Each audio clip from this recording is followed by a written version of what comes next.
Good afternoon, good morning, wherever it is that you are around the world. We are delighted to welcome you to our Global Day of Jewish Learning here at Shomrei Torah Synagogue in West Hills, California. I am Rabbi Richard Kamras, one of the rabbis of this congregation, the community congregation, conservative congregation here in West Hills, California, and we are delighted to be participating in this Global Day of Jewish Learning, inviting you to join us here to see the moving, powerful, and extremely important show, Flowers Aren't Enough. I also want to welcome all of the members of our community from Shomrei Torah Synagogue, visitors and friends alike. Welcome. It's nice to have you with us this afternoon, participating in the Global Day of Jewish Learning, an opportunity for Jews everywhere around the world to connect once again to the importance of Torah, particularly with this show, which is on domestic violence. It's important for us to remember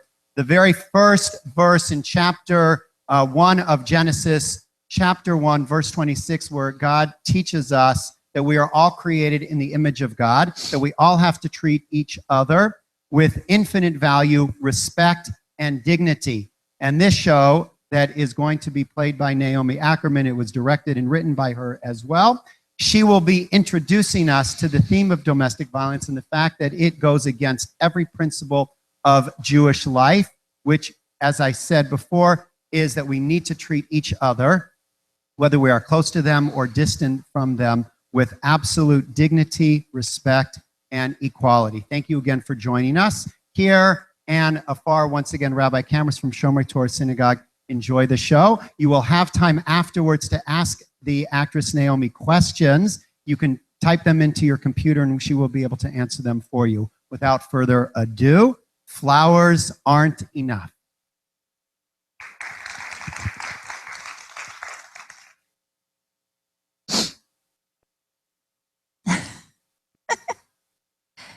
He brought me flowers. I'm here, and he brought me flowers.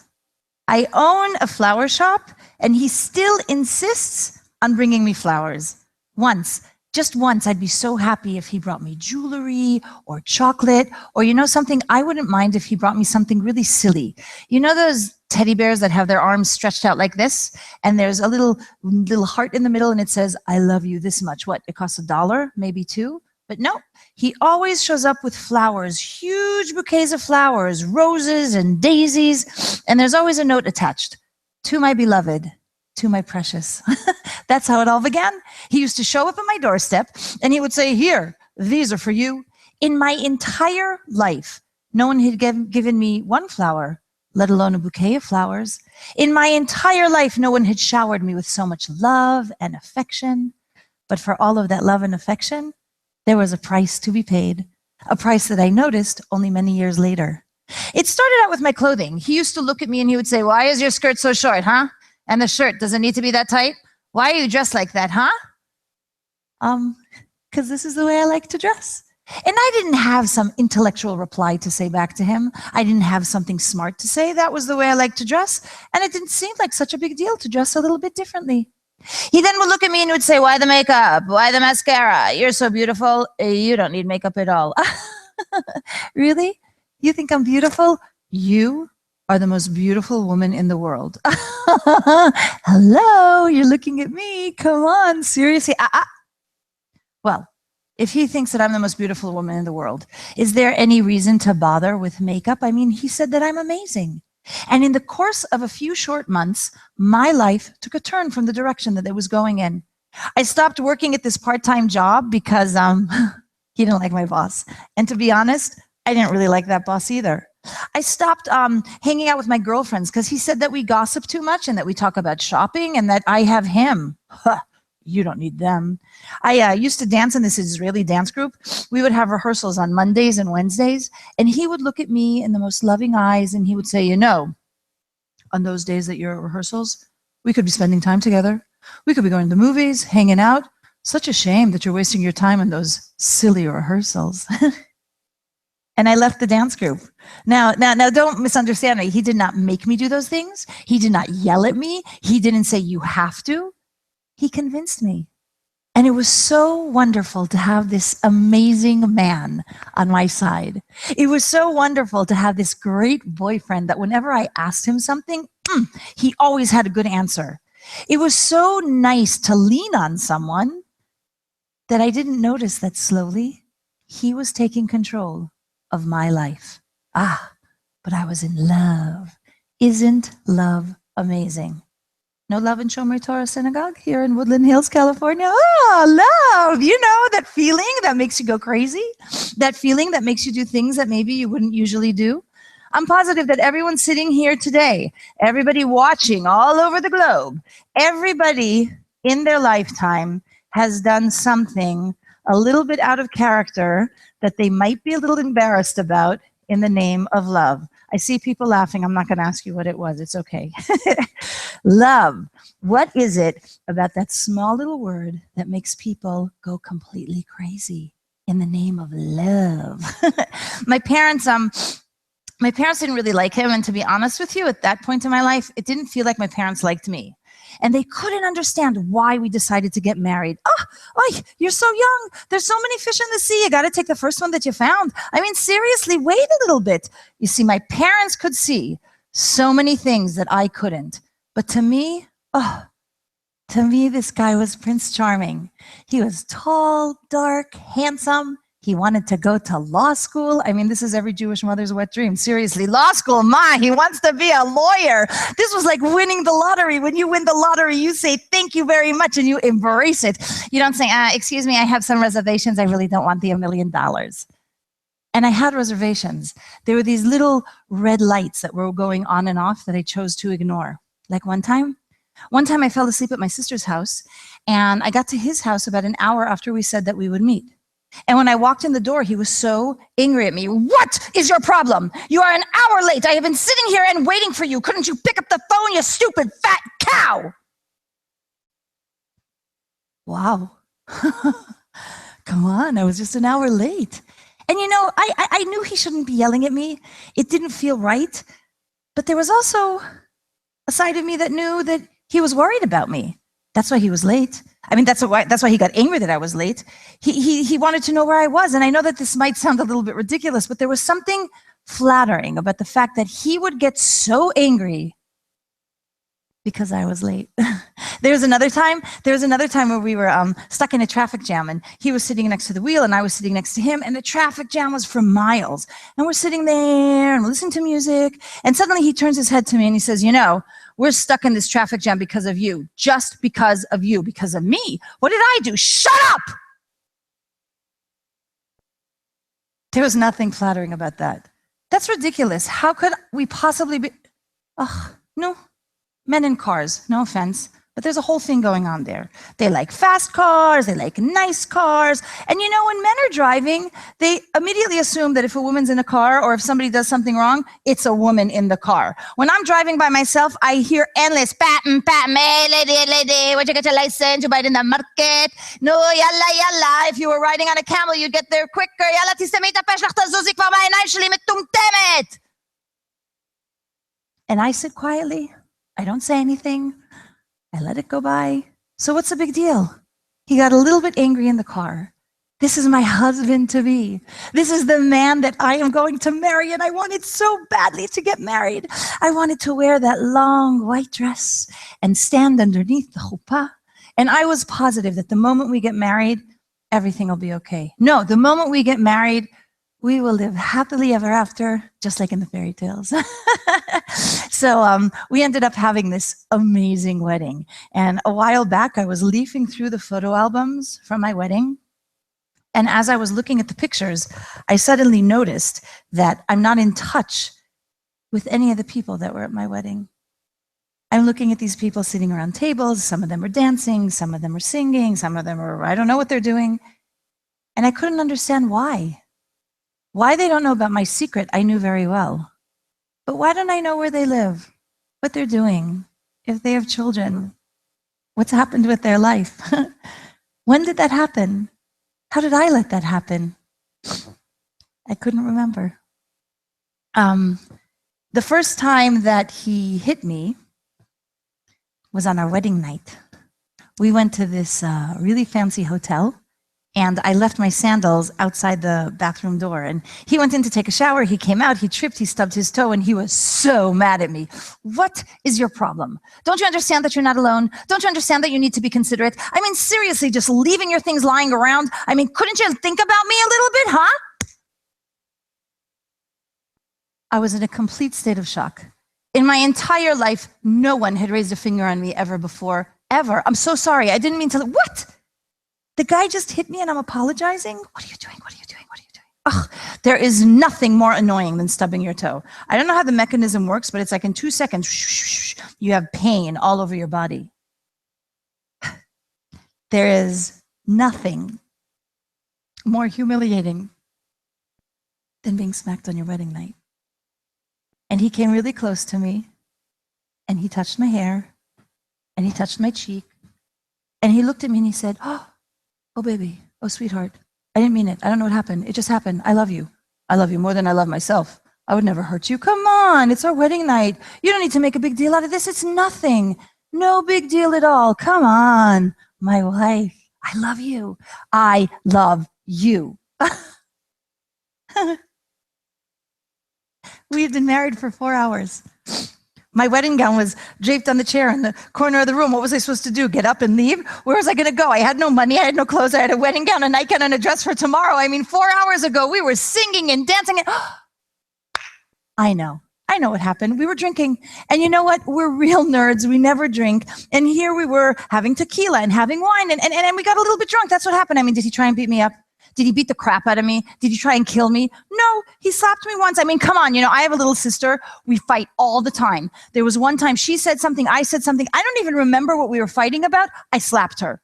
Once in my life that happened. Never again. He apologized. And he said that he loves me.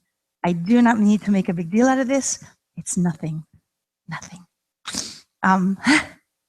After we got married, we were both going to graduate school. He was going to law school, and I was studying sociology. Now, I am the first to admit and say that law school is not exactly sociology. You go to law school, you go to school for a few years, and you become a lawyer. You study sociology, you go to school for a few years, and you have many options. And that was awesome. I loved having options. But he would constantly put me down and would constantly make fun of me. Wait. What is this sociology? What, are you going to be a sociologist? Is that a profession? What do you do there all day? Why are you wasting your time and my money on this non-existent profession, huh? And I would listen to him put me down. And I would listen to him make fun of everything that's really important to me. And I would listen to him and I would take it in. And I sometimes, to be completely honest, I would really want him to just hit me. Sometimes I would listen to the things that he was saying and I would actually prefer if he would just hit me. Sometimes I would stand there and I would listen to him and I would almost want to say to him, it would be on the tip of my tongue, would you just shut up and hit me already? Hit me! Because words, words hurt so much more than any physical blow. When somebody hits you, you know where the pain is. When somebody hits you, let's say somebody hits you here, this is where it hurts and this is where the pain is. And every day that black and blue mark fades a little bit more and a little bit more until it disappears. And when it disappears, you can pretend it never happened. Or you can pretend it was just a bad dream, or it wasn't him, it was just the door or a window. But words go deep down into your soul to a place that you cannot see at all. And every day it fills you up with a little bit more pain and a little bit more pain until your entire insides are burning with pain. If you're not careful, words can kill. They can. People said about him at the university that he is a superstar, that he is amazing, that he's going to make it to the Supreme Court, and that I am so lucky that I am married to a guy like him. You better hold on to him really tight because guys like this don't grow on trees, You might lose him. You don't want to lose him at night. I would dream about losing him, only to wake up the next day and see him lying there right there next to me. When we would be in the cafeteria at school, I would constantly be stressed out. Am I dressed okay? Do I have too much makeup on? Is he going to make a scene? Oh my God, is he, God forbid, going to raise a hand on me in front of our friends? And then we'd get home and he would look at me in the most disappointed eyes. Why? Why do you bother to open your mouth in front of my friends, huh? You're so stupid. You should just keep your mouth shut, stupid.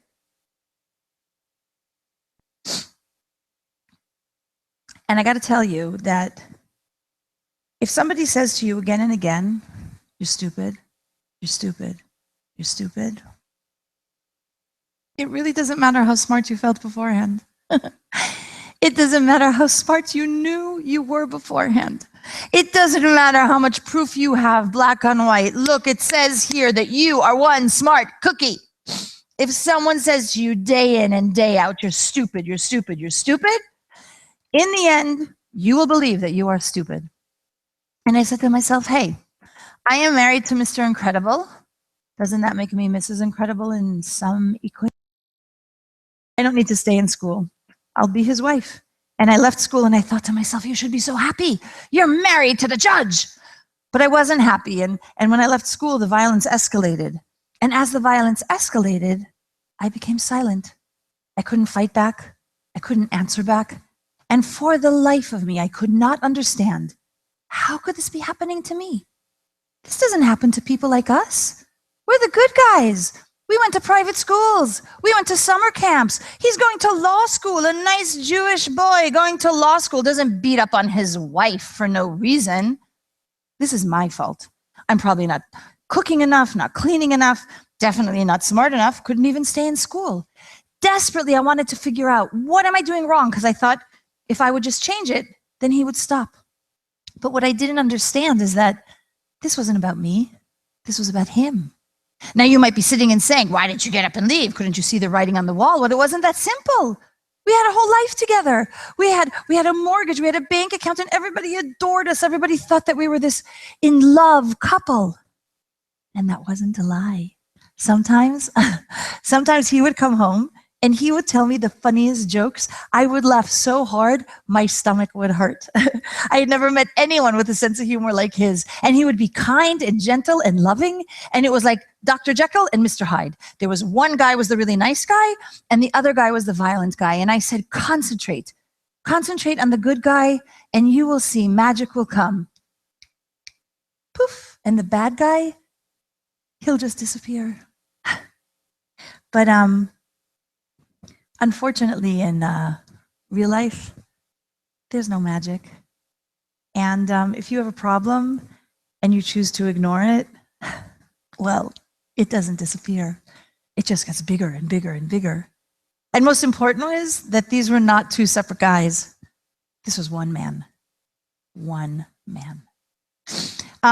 There was one day where I brought in the newspaper, and I think it was like on the third page, there was this advertisement for a competition in composition.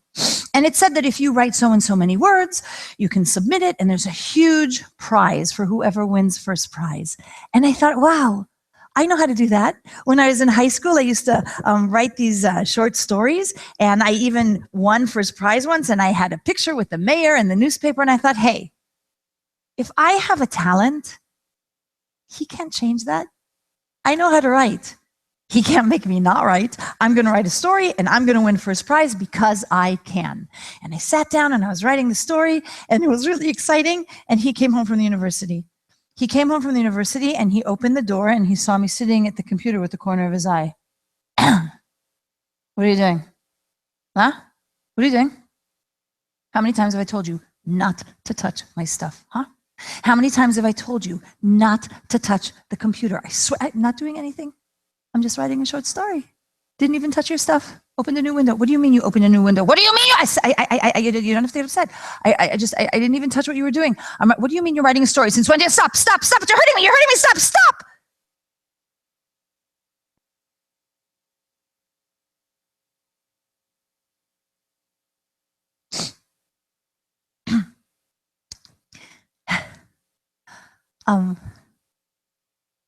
When I got to the hospital, they put me in a little room on the side, and they told me that the social worker will be there in a minute. I I don't need a social worker. Social worker are those nice ladies that take care of juvenile delinquents and think they can make the world a better place, as if that's even possible.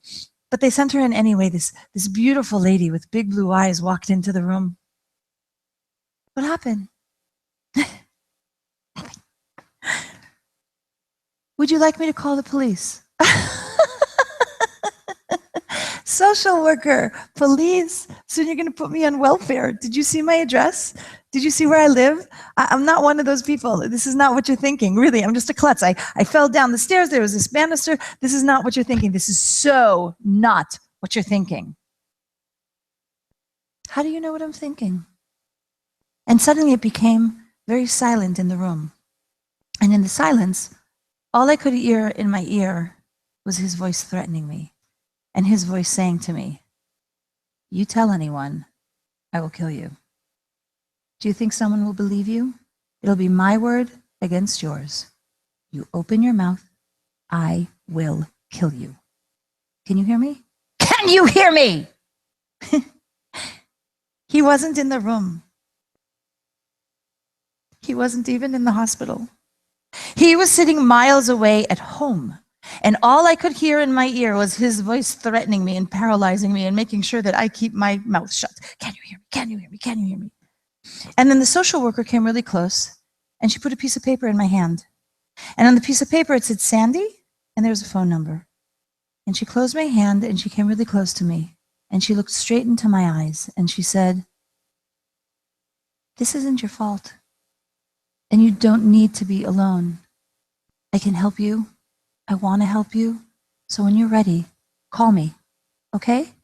Please?" I lost the piece of paper that night. But the words that she said to me, "This is not your fault. You are not alone.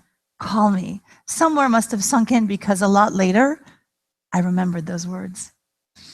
When I got home, he was crying.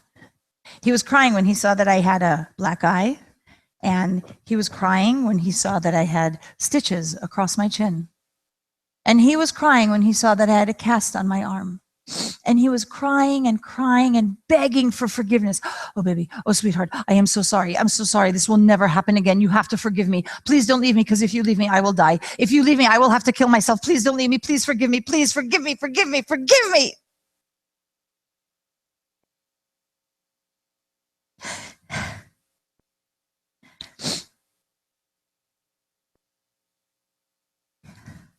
And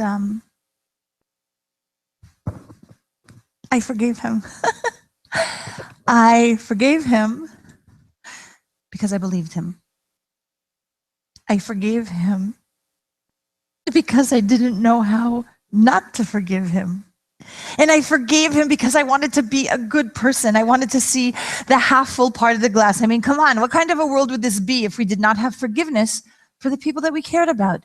But most of all, I forgave him because I wanted to believe in the power of my forgiveness, that I will forgive him and everything will be okay. I will forgive him and he will change. I will forgive him and my forgiveness is going to be so powerful that this will stop and go away. I will forgive him and it will go away. But it didn't. It got worse. And I learned that big hats and scarves can cover up all of the bruises and cuts. And hey, if you have a secret and you don't want anyone to know, just don't tell anybody. You know, I got so good at lying. I'm fine, that I started to believe my own lies. But who was I going to reach out to? My mother? My mother told me not to marry him, and I was so pissed off that she was right and I was wrong. Who was I going to tell? My girlfriends? They all knew him. We all grew up together. What? He does what? What are you talking about? He wouldn't hurt a fly. And why are you telling us this? I mean, seriously? I mean, if you guys have dirty laundry, leave it behind the closed doors. Don't share it with us. Do you want us to choose sides? I mean, come on. What you don't talk about does not happen. What you do not talk about does not happen. So quiet. I felt like I was sinking into this dark, deep hole.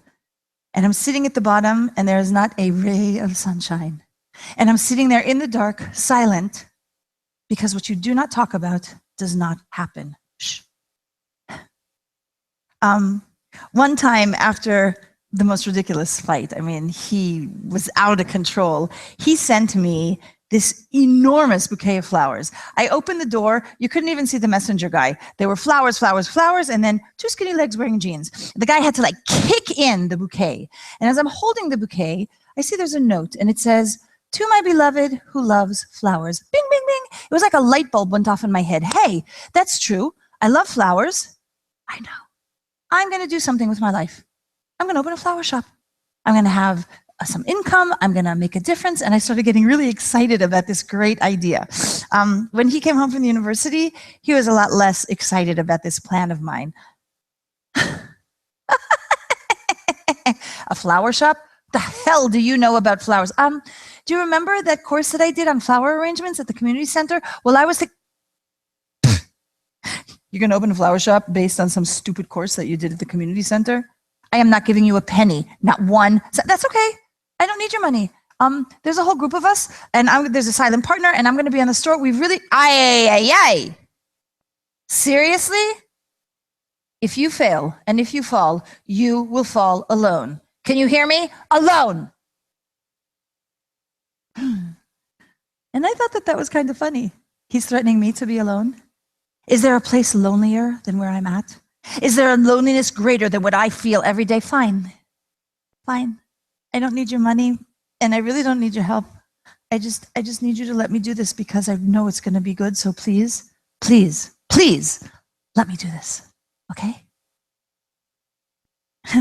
It wasn't easy, but I opened a small flower shop in the neighborhood, and people started to come on weekends and for holidays, and my flower shop started to be really successful. And it was like we had weathered the storm. And I thought, oh my gosh, I finally did something right. From now on, it will be free sailing. But it was kind of like a ceasefire in the Third World War. You know, it was like a timeout in basketball. You know, the players sit on the side, they drink some water, they wipe their sweat, and then they come back full force. And after the quiet, the violence just went out of control. He'd get a parking ticket, I'd get smacked in the face. He'd have a bad day in work, I'd get smacked twice. And it was like I was transparent. Nothing about me mattered. He would come home with pizza, knowing that I am allergic to cheese. Hey, baby, I got pizza with all the toppings. Come on, the funniest thing happened in court. Don't you remember that I can't eat that? At your mom's house, I had a bite of the cheesecake. We're in the emergency. It's okay. It doesn't, you know what? It doesn't even matter. Let's just sit and be together, and let's just talk. We haven't talked in such a long time. You eat, I'm not eating. Would you shut up, you stupid, stupid idiot?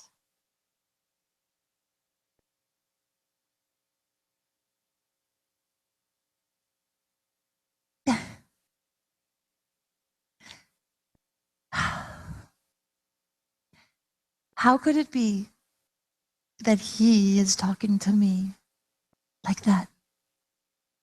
To me. You know, I come from the best of families.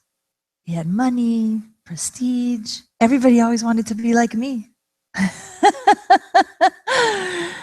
Everybody always couldn't wait to dance at my wedding. Oh my God, you have a boyfriend? Is he Jewish? You're going to be such a beautiful bride. We can't wait to dance at your wedding. What is so good about being married if you were miserable? I was a sergeant in the Israeli army. I would say 60 seconds move and 120 soldiers would run from there to there because I told them to. I had such a big mouth. I could answer back to anybody. This was not supposed to happen to me. And why didn't anybody warn me? Why didn't anybody say that this could happen, that this is an option? From the time I remember myself, all people said, no, come on, just be a good girl. Don't make a big deal out of things. You should make a big deal if people aren't good to you. Nobody ever warned me about guys like this, and that if I met a guy like this, I should say something. If I met a guy like this, I should speak up. And if somebody treats me not nicely or not well, that I should say something about it. No. Where I come from, the things that we don't like, the things that embarrass us, the things that maybe make us feel a little bit uncomfortable, we shove them underneath the carpet. And it doesn't matter if you cannot take one step on that carpet because the mountains of secrets and lies that people shove and shove and shove underneath 23, she's never had a serious boyfriend. Don't say anything, shove it underneath the carpet. Maybe she's gay, you don't want to cause any trouble. Just smile and accept it. What about them? They've been married for 10 years. They don't have any children. Are they having problems? Just smile, shove it underneath the carpet. Don't say anything. And what about them? He's been unemployed for a few months. How are they paying their mortgage? Don't say anything. Shove it underneath the carpet, because what you do not talk about does not happen. What you do not talk about does not happen, so be quiet.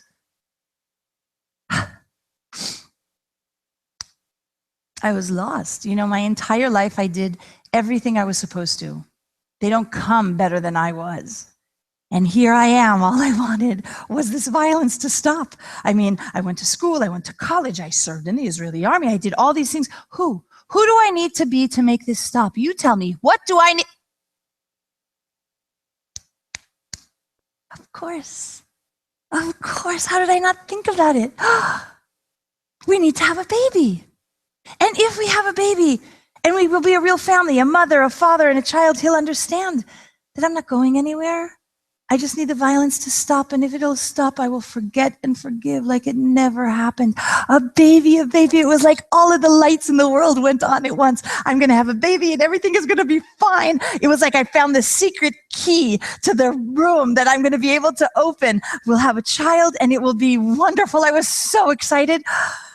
I could barely breathe. So 3 weeks ago, I had an exceptional week at the store. I did 2 weddings, a bar mitzvah, and a huge family reunion. I tripled in 1 week our monthly income. And I decided that I'm going to tell him about the money and about the fact that I think it's time that we start a family. I cannot begin to tell you how I waited to see his face. How I waited to see his face when I would say, hey, I made all this money. Let's start a new page, okay? Let's start a clean page. Let's just be happy, okay? Let's just be happy. But I never had a chance to have that conversation because he went to the bank. He went to the bank and he found out, and he came home furious, absolutely furious. The entire bank knows. I'll bet you the entire city knows that you make more money than me, huh? What's that about? Big lawyer not good enough for you? I don't make enough money for you? You have to show everybody that you're smarter than me? That you're better than me? What's that about? Huh? Come here. And he lost it. He started yelling and screaming and breaking furniture and pulling my hair and shaking me from side to side, and he threw me on the ground. And I looked at him and I said, I thought I was doing something good. Since when did you start to think, huh? And he slammed the door and he walked out. And I was lying there on the floor surrounded by broken furniture and broken glass. And I was lying there on the floor. And I started to laugh. I wanted to have a baby with a guy like him. Look at how he behaves. How would I explain to a child that I stayed with a man like him, huh? And then I looked at my clothing. They were torn and covered with blood. And I thought, how much? How much more blood could there be in one body? I'm going to stop this. Not him, me, right now. And somehow I picked myself up and I dragged myself into the bathroom. And in the bathroom, I took his razor blade and I looked straight into the mirror and I smiled. And I thought, this is going to be so easy compared to what I have already suffered. And you know, when life is giving you nothing, or when life is getting too hard, taking it is a piece of cake. All I had to do was pick up that razor and go 1 and 2.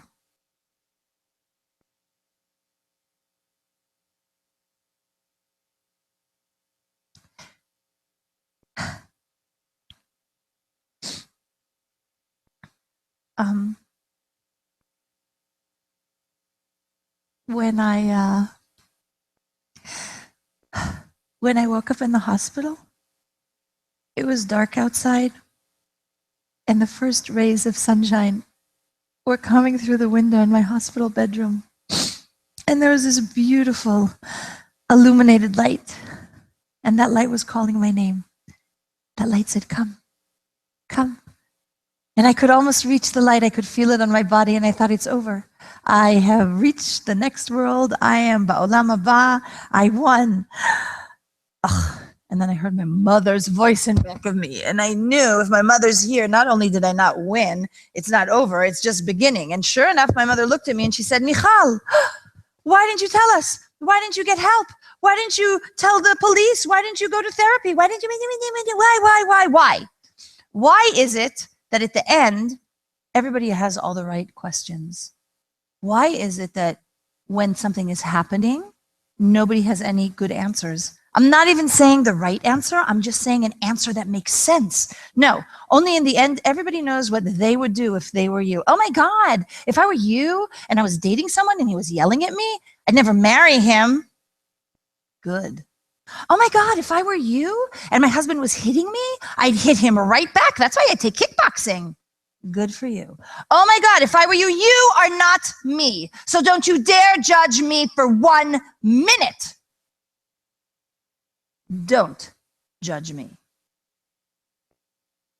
10 days went by and I didn't dare ask where he was. 10 days went by where I had some serious soul searching to do about my life and who has the right to take my life? Not him, not me. 10 days went by and suddenly he showed up in my hospital bedroom. He showed up in my hospital bedroom and he brought me flowers. I'm here, and he brought me flowers. I own a flower shop, and he still insists on bringing me flowers. Once, just once, I'd be so happy if he brought me jewelry or chocolate. Michal, I'm so sorry. I know this was out of control, and I'm sorry, and I want to make it up to you. No! I mean, no. What? What do you mean no? It's me. Come on. I want. We need to change. We need to get help. We need to fix. No. I mean, yes. You need to change, and you need help. Society needs to change. Society needs a lot of help. And you know something? I need to change too. And I need to get help. But I have a meeting with a social worker here right now, and I can't talk to you. So you're gonna have to excuse me, okay? And I put the flowers down on my bed. And I tried to stand as straight as I possibly could. And I looked at him, and I thought to myself all of the things that I was always told by my family, by my parents, of being a good girl so I won't be an old maid, or just accepting things that hurt me and not making a big deal. And I looked at him and I took a deep breath and I thought, you know, life is so incredibly short and so insanely precious. And we have one chance to live that life. It should be a good life filled with joy and happiness. And I really believe that everybody should have the opportunity to at least try and fulfill one of their wildest dreams. And love, well, love shouldn't hurt. Love should not hurt. And I looked at him and I smiled and I walked out of that room.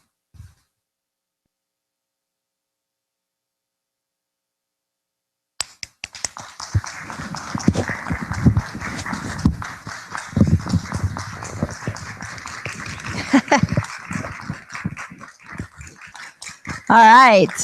Thank you. Thank you. I think that I need the handheld mic. All right, I went a little bit over, so we have like 10 minutes. Can I keep this on? Okay. Hi, everybody from wherever. I'm Naomi. I'm not Michal. This must look beautiful, right? Anyway, what you just saw is a little bit of an abbreviated version of a little bit longer show that deals clearly with domestic violence. I am an actress, and I was commissioned 18 years ago, which makes it very exciting that we're doing this today, this year, now, by the Ministry of Welfare in Israel to write a piece that tells a story about the inner world of the battered woman. And if you would have told me 18 years ago that I would be standing on a stage at Shomrei Torah Synagogue in Woodland Hills, I would have known about the synagogue because Rabbi Cameras is a good friend. But I would say, what are you talking about? This was going to be a one-time thing, and that was it. I started doing the show in Hebrew, and a Hadassah mission was coming to Israel, and I was asked to translate it into English. And I said to the woman who approached me, I can't do it in English because I don't know anything about English-speaking battered women. And thank God that she knew my late mother, and she was like, fine, I'll see you next week. And she hung up.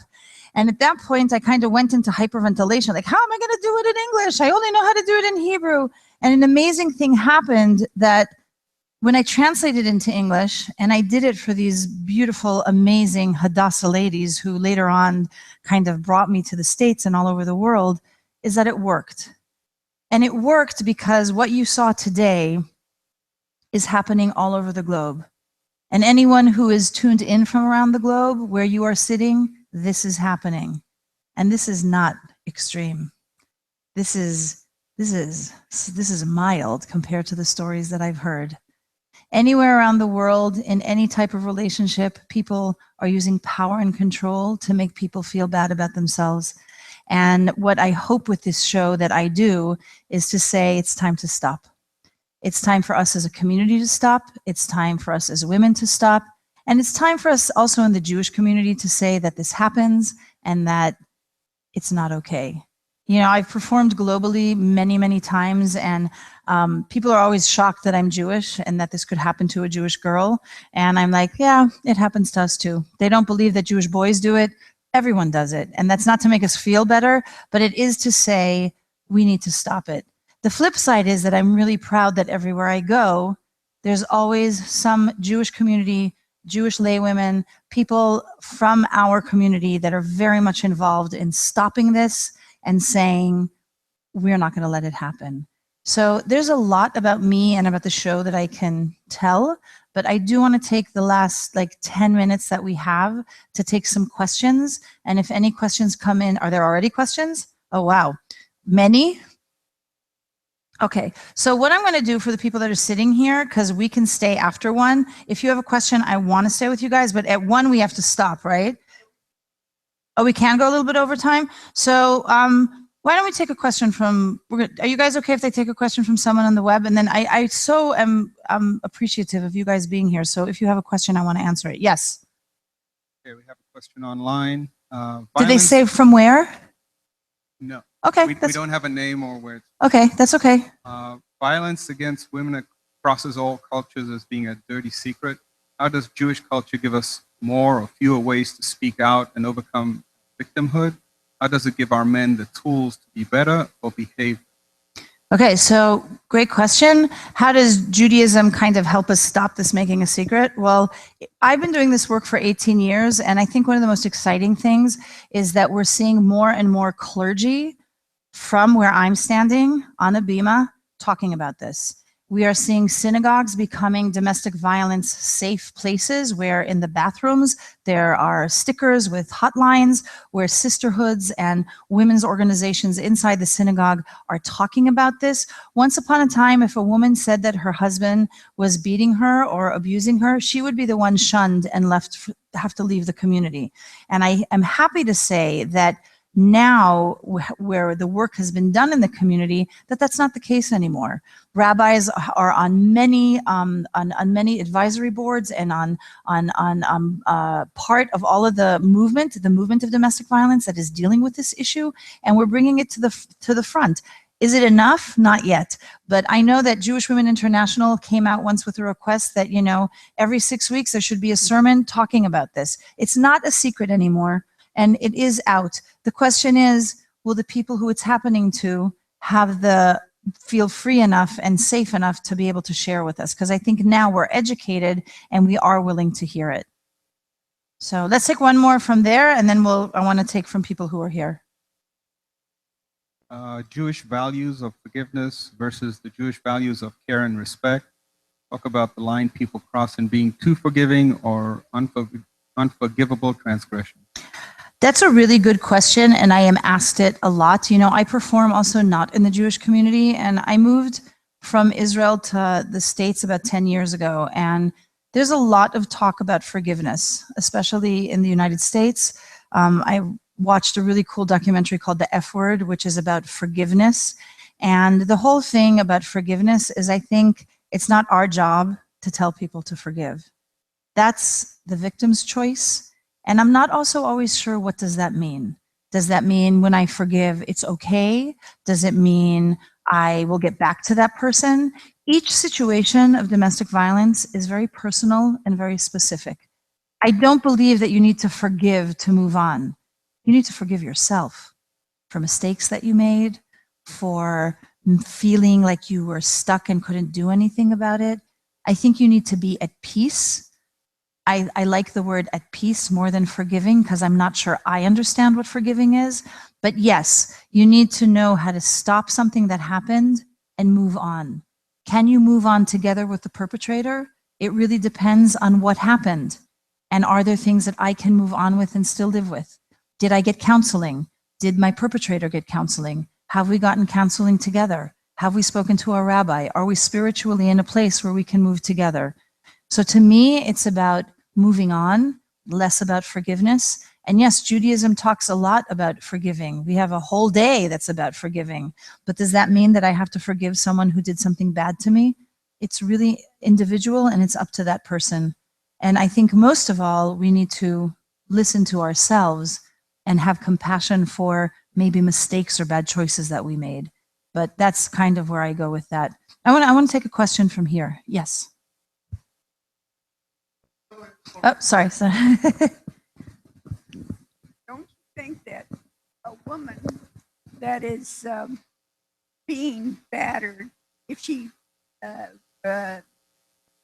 nips it at the bud, I mean, the first time that it happens to her, come up and stand up for herself and know that whether it helps or not, but at least you're standing up for yourself and not let it happen again.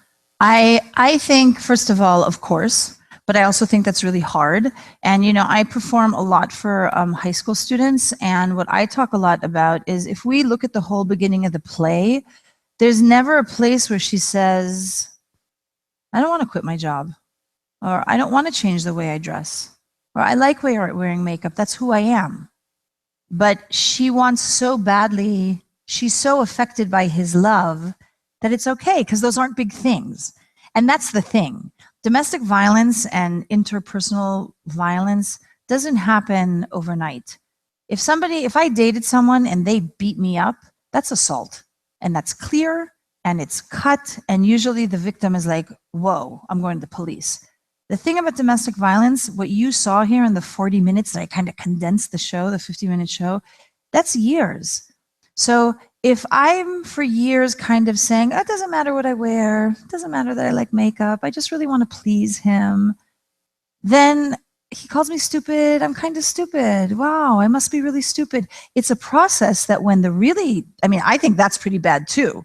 But when other more extreme things happen, like hitting or taking a credit card away or not giving money, I almost think that I deserve that, because there's been a whole process. So what I say, especially when people are dating, who you end up living with and spending your life with is the most important decision that you will make in your life. Not where you go to college, not what you do as a job, not even where you live. Who you choose as your spouse or your boyfriend or girlfriend, because this happens in gay couples also, who you choose to live your life with is going to impact your life more than any decision that you make. And therefore, you need to be honest with that person. Therefore, if that person wants you to do something that you don't want, you need to say something. Now, of course, in a relationship, you need compromise. I'm not saying that if my husband says to me, oh, I love purple, would you please wear purple sometimes? Sure, I can do it. But not if I don't like purple, and not if I don't want to wear purple. And that's the discussion that we have to be having. And that's what we need to be educating, that it's okay to say no. And it's okay to say, I don't like that, or I don't want that. And that's where the education has to come. And the education is both ways, because of the person asking, what do you do when you don't get what you want? Do you have a hissy fit? Do you get angry? Or do you say, okay, I respect that? Or do you find how to also live with two different desires? But yes, it is about speaking up, and I talk about that endlessly. Yes. One second. Yeah. What? Oh, sorry. I'm always concerned, because I work with the teenage high school community as well, and I'm always concerned about self-esteem in our young girls and the relationships they have with their boyfriend and the relationships they have with their parents, which you talked about quite a bit in your play, and what we come into relationships with. And so concerned about the education, as you say, to our young women, and how we can raise them to be strong, make that decision right at the beginning. Because it does come from a place of strength and knowledge, and esteem has to be high enough to know that I am better than this. I'm not going to put myself through this. So I'd like you to talk a little bit about how we get our girls to be strong so they don't put themselves in this kind of situation. Yes. We have a similar online question from a mother asking, how do I talk to my son about this? He's 15. Cool. So I spend a lot of time in high schools, and I've created a whole curriculum that's called Relationships 101 that uses theater to explore healthy relationships. And it's not just about the girls, it's also about the boys. And what does it mean to be in a healthy relationship? And it's not only about self-esteem. I also think it's also about being okay when you're giving up something. Because so many times, but he's so popular, or but he's this, or but she's that. There is no but. If someone's not treating you okay, that's not okay. And then when you tell them and they say they're sorry, but they continue to do it, also not okay. And education is key here. And I love that the question online about boys, because why aren't we teaching our boys that if their wives make more money than them, that's awesome? Why is it still an issue? Why is he so annoyed that she made more money? He should be saying, yay, let's go to the Caribbean. That's great. But and it's a real education. I think with the education and what we're talking to with our boys and our girls is about respect.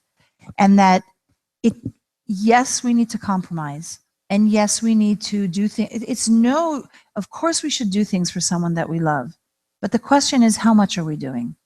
And what are we doing? And what are we giving up?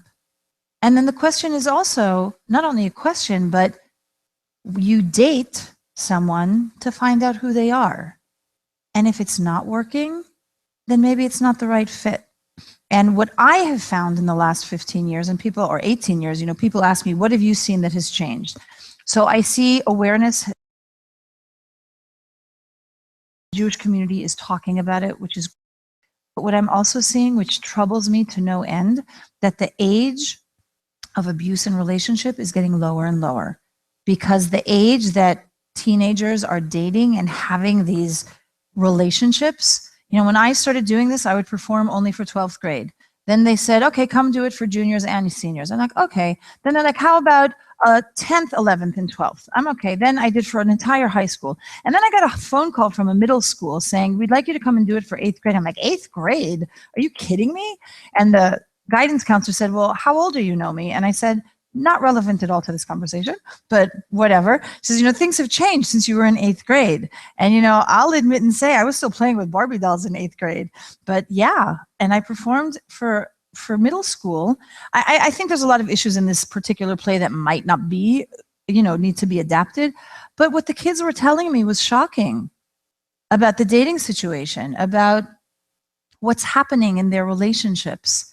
And I think that the media is, as much as women have been empowered, if we just look at the ads on TV, we look at the music videos, it's horrifying. It's horrifying how relationships, the song my kids this morning were singing, I'm gonna love you like I'm gonna lose you. Why do I have to lose you? Why should that even be part of a lyric? I'm gonna love you because I love you. Why does it always have something to go with it? So I think the education for the boys and the girls, and to maybe be more specific to the question that was online, we need to talk to boys about respect. We need to talk to boys about equality, and not just equality, the woman should work and the man should work. It should be equality in everything. And that if someone wants, and on both sides, you respect what the other person wants and needs, and that you create an environment where you can also talk.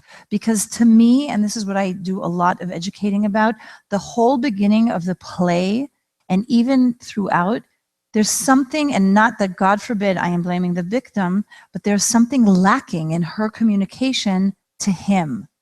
You're hurting me. I want to go to school. I like dressing like that. And the empowerment is, I don't know, we talk a lot about empowerment, and I try to unfold that. What does that mean to empower someone? And I work with a lot of different populations that are very unempowered. What does that look like to empower someone? It's to say you have a right and you have a voice. Use it. And think about the words that you're using. I need, I want, this hurts me, I don't like it.